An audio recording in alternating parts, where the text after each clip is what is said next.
Em primeiro lugar, queria agradecer à Associação LPAZ o convite. Eu receio, já estive cá o ano passado, e receio que tenham levado demasiadamente a sério o eu ter-me feito convidado para vir cá também este ano, mas de qualquer maneira, obviamente, quero reiterar os meus agradecimentos pelo convite e, enfim, para não demorar muito mais tempo, vou de imediato começar com, quando conseguir calibrar melhor aqui a altura do microfone. Enfim, eu trouxe algumas imagens, como disse o professor Luís Nuno Rodrigues, a comunicação, enfim, que vos trago aqui está centrada na figura deste senhor, que estão a ver em fundo, o Tenente-Coronel José Agostinho, que foi o responsável durante cerca de 3 ou 4 décadas pelo Serviço Meteorológico dos Açores. Enfim, de alguma forma, não estou a falar com uma plateia de leigos e, nessa medida, julgo que será escusado chamar-vos a atenção para a importância e a articulação que existe e que existia, sobretudo, na primeira metade do século XX, entre a meteorologia e a aviação. E, justamente, em virtude disso, este personagem açoriano, nascido na Ilha Terceira, José Agostinho, tornou-se, de facto, uma figura absolutamente central e fulcral aqui no arquipélago para entendermos não só o que se passou em termos da aviação nos Açores, mas, sobretudo, também para entendermos a questão da aviação transatlântica na primeira metade do século XX. O que vos vou aqui ler está, em grande parte, relacionado, portanto, com uma interessante crónica que o Tenente-Coronel José Agostinho publica em 1953, justamente no dia 17 de dezembro de 1953, o Tenente-Coronel José Agostinho publica num jornal da Terceira, a União, uma crónica cujo título era A Aviação e os Açores. E é, em grande parte, a partir dessa crónica, desse texto, que, enfim, eu vou aqui fazer uma espécie de um percurso biográfico,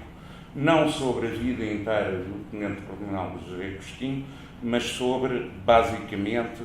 a ação que ele desempenhou entre a década de 20 e a década de 50 aqui nos Açores.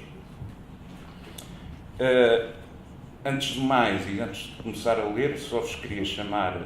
a atenção para o facto de que este texto que ele publica no jornal, a União,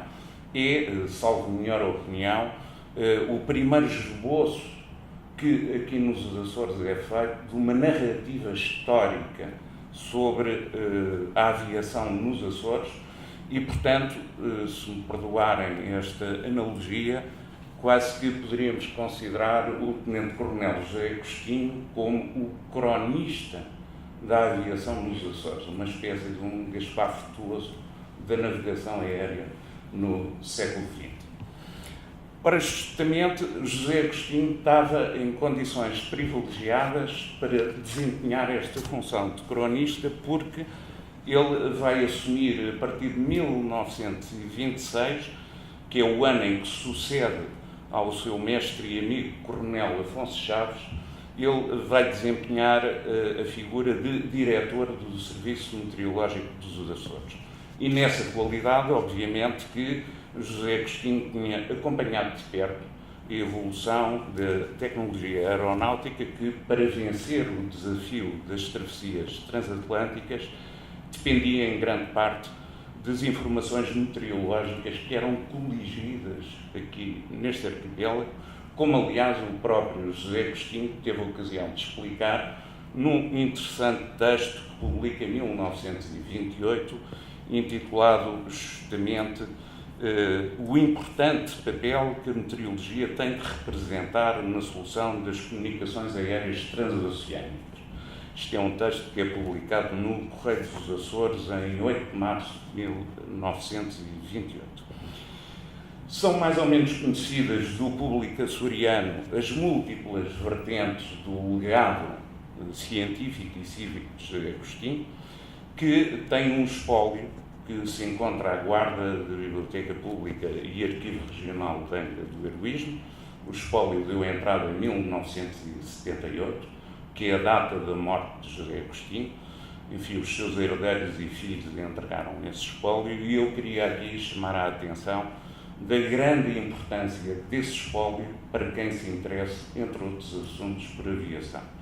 E digo isto porque este espólio documental encontra-se desde 1978 lá depositado e tem suscitado muito poucos trabalhos de investigação neste domínio. Ora, a fraca visibilidade dos trabalhos de José Agostinho nesta área da aviação e da aeronáutica está em grande parte, creio eu, relacionada com as implicações políticas e estratégicas no âmbito internacional que o progresso da aviação viria a trazer para o arquipélago dos Açores, sobretudo da década de 1930 em diante, conforme, aliás, prognosticava o próprio José Agostinho, que, num outro artigo de jornal publicado em 28, intitulado Os Açores na Futura Guerra, ele já dava a entender que, e isto é notável, a capacidade de presciência, de antecipação que o José Agostinho revela. Em 28, ele escreve um texto, de que eu vou aqui ler alguns excertos, e, como poderão ver, ele em 28 claramente já antecipa aquilo que viriam, ou poderiam vir a ser, os Açores na Segunda Grande Guerra. E passo a ler um excerto deste texto. O que nós pretendemos mostrar é que esses progressos tão notáveis da aeronavegação, longe de constituírem uma ameaça para as nossas ilhas, as transformam numa arma formidável, uma arma de enormíssimo valor ofensivo, que vem a crescer extraordinariamente o peso que Portugal pode ter no quadro das nações, dando, sem grande custo, uma importância considerável. Mais adiante, neste texto de jornal, publicado, mais uma vez recordo, em 1928, José Agostinho refere-se ao então porta-aviões americano Lexington, que tinha, enfim, de alguma forma acabado de ser construído. Estávamos aqui na altura ainda de primeira geração, digamos, dos porta-aviões, e reportando-se a um texto de Edward Pearson Warner, que é o primeiro presidente do ICAO desde a sua constituição até 1958. Warner, à altura, desempenhava as funções de subsecretário adjunto da Marinha e publicou um texto no New York Times que José Agostinho lia e, referindo-se aos porta-aviões e este texto de Warner, José Agostinho diz o seguinte: Portugal pode tirar um partido extraordinário desta situação, criando uma base militar importante nos Açores. Tem Portugal necessidade de construir navios porta-aviões? Não tem. A situação privilegiada dos Açores permite aproveitar estas ilhas como base de operações para submarinos e aviões, pondo à disposição do nosso país, sem despesas consideráveis, um meio poderoso de aumentar o seu valor ofensivo e, portanto, de acrescentar, como vimos, o seu prestígio internacional. A situação do arquipélago é tal que daqui podem ser enviados submarinos ou aviões que ameacem todas as linhas de comunicações entre a Europa e a América. E na futura luta em que se encontrem os litigantes a um e outro lado do Atlântico, o peso de Portugal não seria certamente tão insignificante como foi na passada guerra, apesar de todos os nossos sacrifícios. Os Açores, dentro do critério que temos apontado, não seriam olhados como outra coisa senão como uma esquadra colossal estacionada aqui em pleno Atlântico. Ora, o significado desta última frase é de tal forma que o diretor e os editores do jornal O Correio dos Açores republicaram este artigo do José Agostinho. Originalmente o artigo é publicado na Terceira. O Correio dos Açores torna a republicar nas suas páginas o artigo, e o título que dá ao artigo é justamente este: de que os Açores devem ser uma esquadra colossal estacionada em pleno Atlântico. Ora, obviamente que isto tinha implicações, e José Agostinho, continua a citar o texto de 1928, fala das implicações que isto viria a ter para a organização militar do arquipélago. Diz ele: a organização militar do arquipélago teria de ser inteiramente transformada. Em vez de ter uma função simplesmente acessória, como hoje tem, o organismo militar açoriano deveria ser considerado como um fator essencial, o órgão ofensivo por excelência, nas nossas instituições militares e navais, pois que, até se o exército português, desajudado, não puder conter o ímpeto de um invasor, os Açores podem ser, mais uma vez, o último reduto da nacionalidade. Mas para isso é preciso que se faça um descongestionamento dos nossos meios de ataque, hoje concentrados na capital e à mercê do invasor. Nada obriga a que se mantenham o núcleo da nossa marinha e a totalidade da nossa aviação terrestre e marítima agarrados à capital, quando a sua ação requer movimento, largura, conhecimento perfeito dos seus futuros campos de ação. E como ponto de partida fundamental para essa nova organização do arquipélago, começar-se-ia por fazer desaparecer a separação que se mantém por cá entre forças navais e terrestres. No arquipélago deveria haver um comando único, e esse comando único deveria ser naval. Ora, vindos de um oficial do Exército, da arma de artilharia, estas palavras causaram algum alvoroço. Aos 40 anos de idade, que era, enfim, quanto José Agostinho tinha quando escreveu este texto, e então ainda só com a patente de major, José Agostinho podia ainda não ter o prestígio dos séniores, mas as funções diretivas que ocupava à frente do Serviço Meteorológico dos Açores emprestavam às suas afirmações uma notoriedade que as autoridades políticas e militares, de certo, consideravam excessiva, sobretudo atendendo ao facto de versarem matéria tão delicada como a defesa nacional. O que é certo é que, daqui para a frente, não tornamos a encontrar textos de José Agostinho na imprensa, textos deste quilate, onde a posição estratégica dos Açores, fruto da nova tecnologia aeronáutica, é explicada aos leigos com tanta presciência e com tanta sagacidade. Efetivamente, eu vou-vos agora aqui, enfim, desculpem ainda, isto como veem, é um retrato de José Agostinho na altura da Grande Guerra. Ele esteve no corpo expedicionário português e foi para a França. Já agora, para vos dar uma ideia, portanto, isto é um homem que nasce em 1888 e morreu em 1958, com 90 anos de idade. Isto agora é uma imagem que ele já aparece com fácias, suponho que isto data de finais dos anos 20, mais ou menos de um período contemporâneo com deste texto que vos acabei de ler. Ora, prosseguindo, efetivamente, descontando um artigo que José Agostinho dá à estampa no Jornal da União em 1931 e outro no Correio dos Açores em 1936, ele nunca mais virá a público escrever sobre a aviação, até que, em 1953, escreve o tal texto que eu vos aqui assinalei logo no começo da comunicação, em que ele então volta novamente à questão, ao tema da aviação.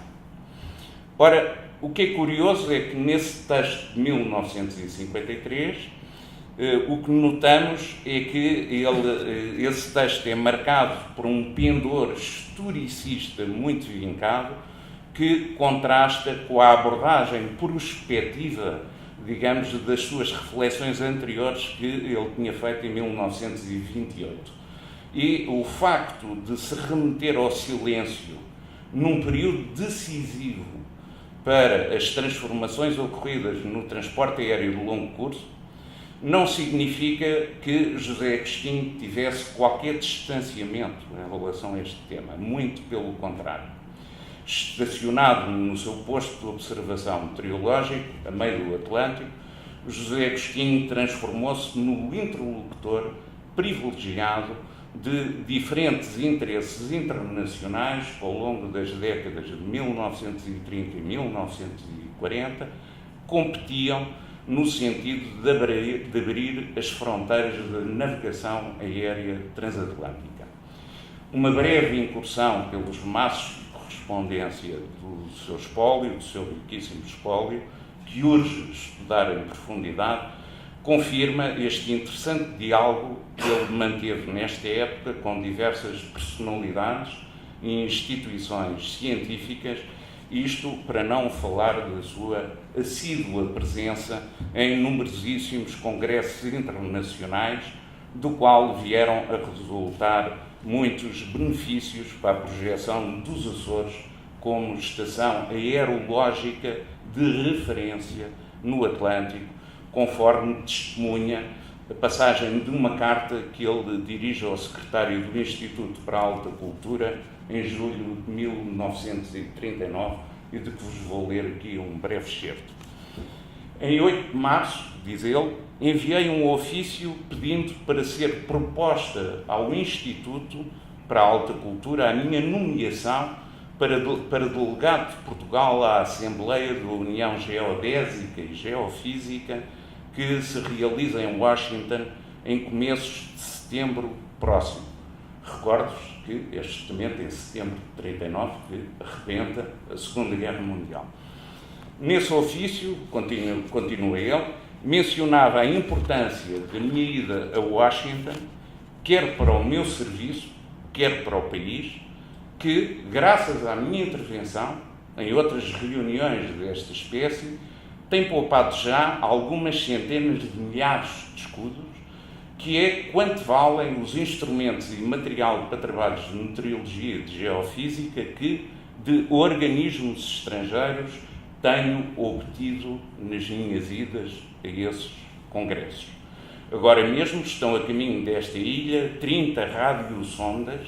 e 30 balões para estudos aerológicos que aqui vamos realizar, que nos são oferecidos pelo Serviço Meteorológico francês,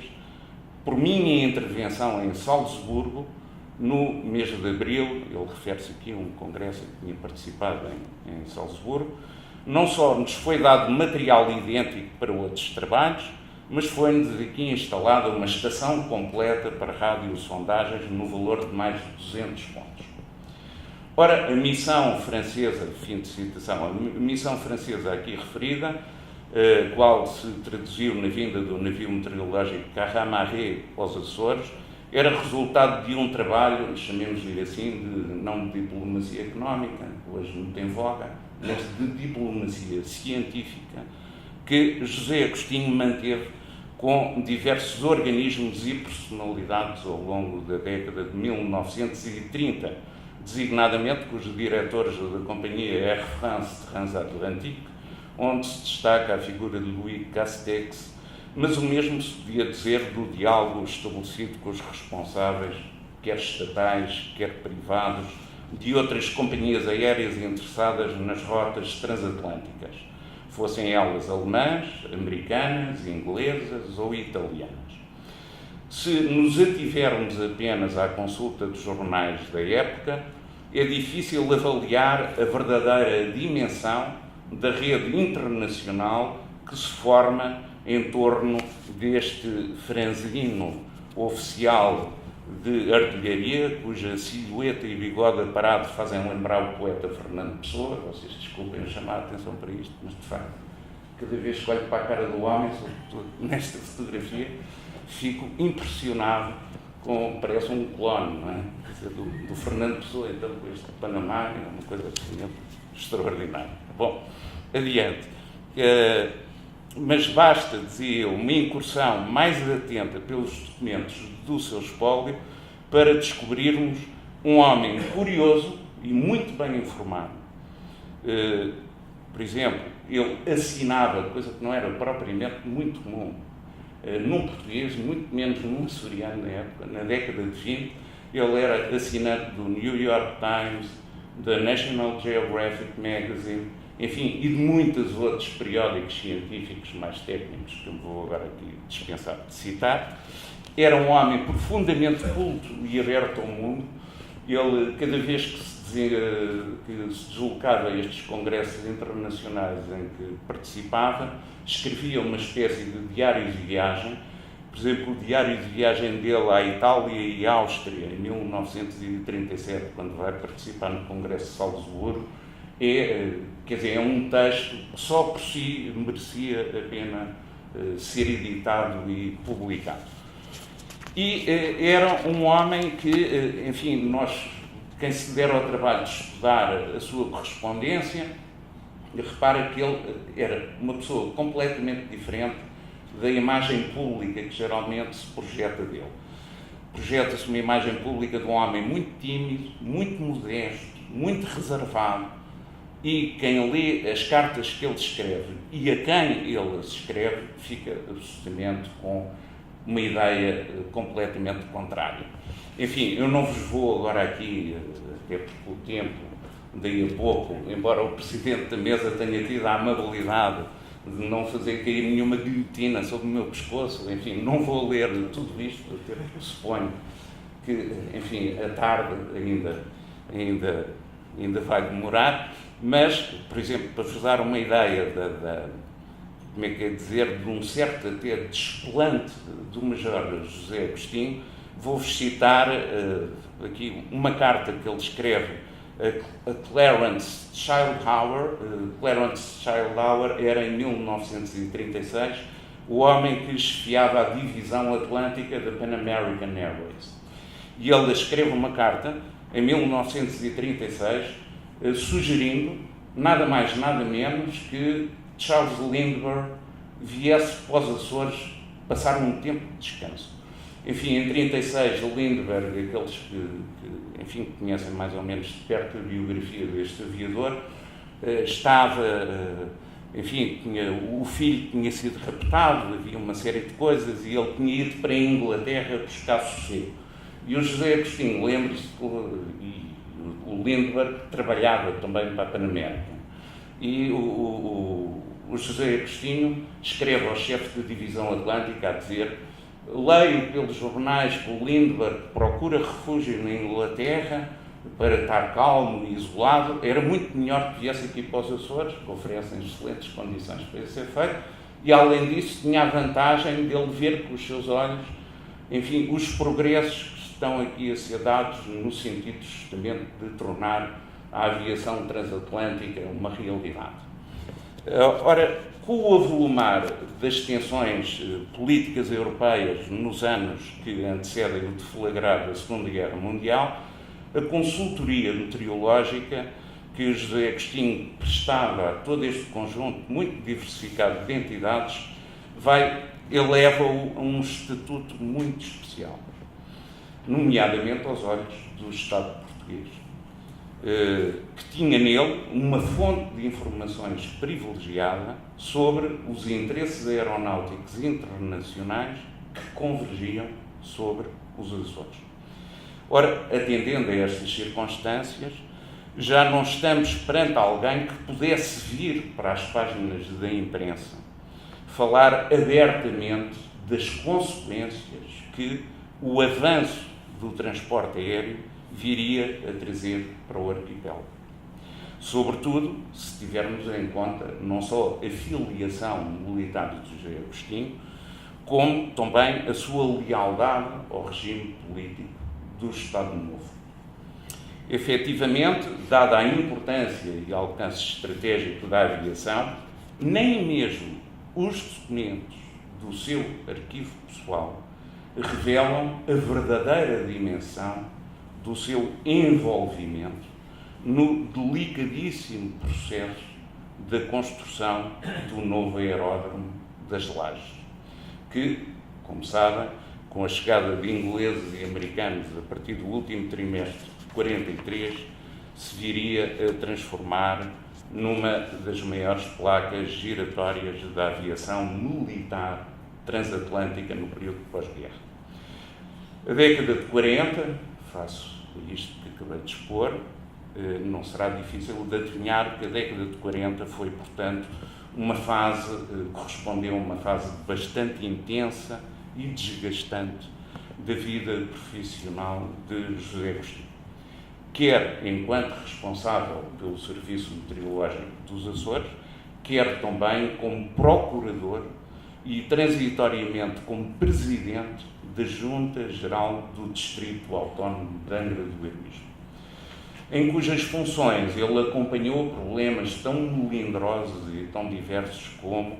a construção de infraestruturas rodoviárias e hidráulicas que preparassem o terreno para a empreitada do aeroporto, a expropriação das terras necessárias ao projeto da estrada Angra do Heroísmo-Lajes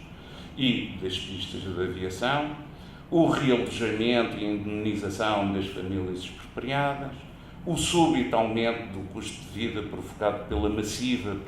presença militar nacional e estrangeira na Ilha Terceira. Ora, para além destas obrigações políticas e administrativas, as suas competências técnicas, como meteorologista, a sua patente militar, recomendavam-no como interlocutor obrigatório de todas as missões aeronáuticas que então passaram pela Ilha Terceira, e não foram poucas. A começar, por exemplo, por aquela que foi chefiada pelo então Major Humberto Delgado, no inverno de 1941, e passando pelos sucessivos comandantes da Royal Air Force que estiveram estacionados nas Lajes entre finais de 43 e 1946, os quais, aliás, apreciavam todos muito o cosmopolitismo e a fluência em inglês do tenente-coronel José Agostinho. Ora, todo este conjunto de exigências, ampliadas pela tensão dramática da Segunda Guerra Mundial, deixaram José Agostinho literalmente, desculpem o clichê, à beira de um ataque de nervos, neste caso de um esgotamento, e ele escreve uma carta ao governador civil de Angra do Heroísmo, Dr. Cândido Pamplona Forjás, a pedir a sua escusa e a resignação do cargo de presidente da Junta Geral do Distrito Autónomo de Angra do Heroísmo. Enfim, não vos vou ler agora a passagem dessa carta de escusa dele, é uma carta interessante, mas que aqui para o assunto da aviação não interessa muito, e o que eu vos queria agora dizer é que, liberto deste fardo político e administrativo, em abril de 45 que ele escreve esta carta, enfim, o pedido de resignação dele é atendido pelo governador civil e, a partir desta data, José Agostinho vai regressar em plenitude e com gosto àquilo que era o seu trabalho num período de grande azáfama e de transformações para o novo campo da aviação das Lajes. Ele, aliás, assume a direção dos serviços meteorológicos da base aérea número 4.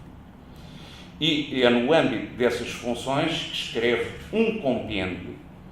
que é um compêndio que ninguém conhece, porque é um exemplar de retilo ao escrito, ainda por cima aquilo era para circulação reservada, para uso exclusivo da Força Aérea Portuguesa,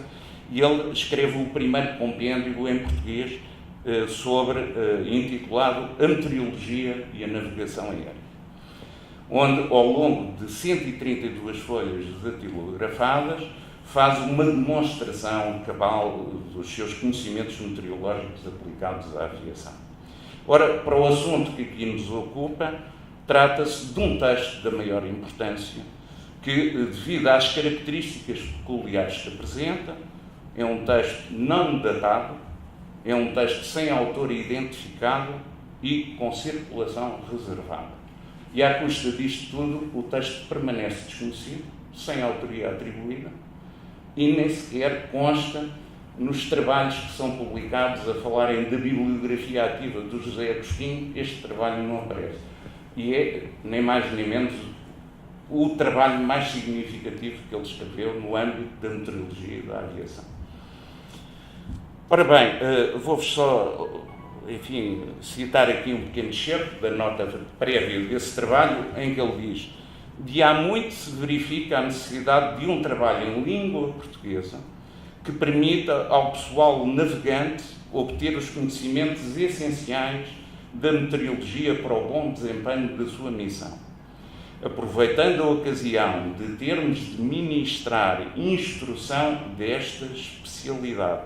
ao pessoal navegante da base aérea número 4, propusemos-nos levar a cabo tal trabalho. Como é natural, devido à rapidez com que teve de ser feito, este trabalho terá sido escrito entre abril de 45 e final de 46, devido à rapidez com que teve de ser feito, apresenta várias deficiências que procuraremos suprir a edições futuras. Ora, não houve outras edições e José Agostinho deixaria a chefia dos serviços meteorológicos da base aérea número 4 em dezembro de 1946. E uma outra coisa que eu vos queria agora aqui dar conta, mais uma vez para pôr à prova e para vocês perceberem, enfim, esta capacidade de antevisão que José Agostinho tinha, é uma carta muito curiosa que ele escreve em setembro de 1945, já agora só um breve comentário à fotografia. O que estão a ver é um aparelho que parece uma coisa muito simples, que é aquele quadradinho, que se chama um nefoscópio. Ora, isto é uma coisa que foi inventada pelo próprio José Agostinho, um nefoscópio, por incrível que isto possa parecer, não é? Isto parece quase uma coisa para peneirar areia, mas isto era um instrumento que possibilitava estudar e ver as nuvens. Enfim, isto já é uma fotografia tardia, enfim, suponho que isto já é da década de 50 ou 60, mas, pronto, queria sublinhar que este aparelho para observação de nuvens foi inventado pelo José Agostinho. Mas queria regressar agora a uma carta muito interessante que ele escreve a um amigo que na altura estava estacionado em Angola, o seu nome era Rafael de Azevedo, em setembro de 1945, a descrever o ambiente da Ilha Terceira nessa altura. A Terceira, cito, está transformada como da noite para o dia, e a vida já não é tão monótona, nem tão isolada como era. Apesar de ter acabado a guerra, não cessa o afã no campo das lajes, e logo que começarem os transportes regulares, vamos ficar mais ligados ao novo e velho mundo do que os próprios continentais. O campo das lajes alargou-se extraordinariamente e tem umas instalações que são um mundo. Em Santa Maria fizeram também um campo magnífico, mas, como dizia o Álvaro Duque, há vinho para todos. Isto ele certamente referia-se, enfim, não sei se têm consciência disso, mas havia um grande sentido de rivalidade interdistrital nesta época acerca de qual seria a melhor ilha ou as melhores ilhas para existirem aeroportos. Não é? E, portanto, esta frase do Álvaro Duque, não é preciso brigar, há vinho para todos. Não é? As instalações militares, isto é a última parte da carta que eu queria chamar a vossa atenção, ele depois de se referir a Santa Maria diz: as instalações militares estão todas aqui. E isso é que é o pior. Porque se os amigos se desaveiem, largam para aí alguma atómica que arrasa a ilha toda. Isto é escrito em setembro de 45. Claramente, José Agostinho já estava a adivinhar, enfim, os capítulos seguintes da novela, que seriam a Guerra Fria. Não é? Mas, de facto, é notável este homem, quando escreve em 28 aquele texto que vos li, quando escreve esta carta em 45, ele tem uma espécie de capacidade de antecipação acerca da evolução dos cenários da política internacional e geoestratégica, que eu acho que merece aqui ser sublinhado. O excerto que agora aqui vos li é o perfeito exemplo de que José Agostinho não só previa o tempo meteorológico, como sabia ler muito bem o chamado l'esprit du temps, ou seja, os ventos da história. Com efeito, poucos dias depois do Japão ter assinado o armistício, data que marca formalmente o termo da Segunda Guerra, já ele antecipava as tensões que viriam a caracterizar a Guerra Fria e a potencial ameaça militar que se abateria sobre a Ilha Terceira, onde se concentravam, sob o seu olhar atento, as forças aéreas e navais norte-americanas, com as quais mantinha um estreito contacto, por via da consultoria meteorológica, que continuou a prestar no período do pós-guerra, muito embora os canais de comunicação estivessem agora sujeitos a regras completamente diferentes. E isto tinha a ver com o facto o Serviço Meteorológico dos Açores é extinto, é englobado no Serviço Meteorológico Nacional, deixa de funcionar com autonomia, e o José Agostinho, depois, numa carta, que eu agora não vou aqui citar, até porque está do professor Luís Nuno Rodrigues, mesmo com a sua condescendência, enfim, vai dizer que eu me calar, mas enfim... Estão a fazer sinal. Pois, mas pronto, mas eu vou então acelerar. No período do pós-guerra, José Agostinho, em virtude desta reorganização dos serviços meteorológicos, vai ficar afastado dos fóruns meteorológicos internacionais, mas vai continuar a acompanhar de perto, no seu arquipélago natal, agora transformado em porta-aviões, tal como ele tinha previsto há 20 anos atrás, o progresso da tecnologia aeronáutica, designadamente quando assiste à passagem pelos Açores da ponte aérea que se formou por ocasião do bloqueio de Berlim, em 1948 e 49, que é o primeiro episódio tangível da Guerra Fria. Ora, é precisamente no quadro inicial deste conflito, pouco depois da assinatura do armistício da Guerra da Coreia, que é em junho de 53, que José Agostinho publica a tal extensa crónica sobre a aviação e os Açores, a que eu me referi aqui no início da comunicação, que é um texto necessariamente marcado pelas circunstâncias delicadas que então se viviam. Quando a importância geoestratégica do dispositivo aéreo americano instalado no arquipélago aumentava de dia para dia. Isto explica, por exemplo, que o autor, nessa crónica, encerra o seu texto com a chegada dos ingleses à Ilha Terceira em 1943, evitando qualquer referência à presença americana nas lajes, ao papel desempenhado pelos civis na construção do aeroporto de Santa Maria, etc. Aconselham as boas práticas da análise crítica que se saibam ler os silêncios de um texto. E, neste sentido, o véu de reserva que José Agostinho lança sobre a aviação nos Açores no período do pós-guerra deve ser interpretado como um silêncio tão calculado quanto ensurdecedor. O pendor historicista da sua crónica é proporcional à recusa do autor em falar do tempo presente, mas não justifica a forma distorcida como é centrado na Ilha Terceira o discurso sobre os primórdios da navegação aérea no arquipélago, relegando para plano secundário as ilhas de Faial e São Miguel e o apoio por elas prestadas aos pioneiros da aviação naval transatlântica.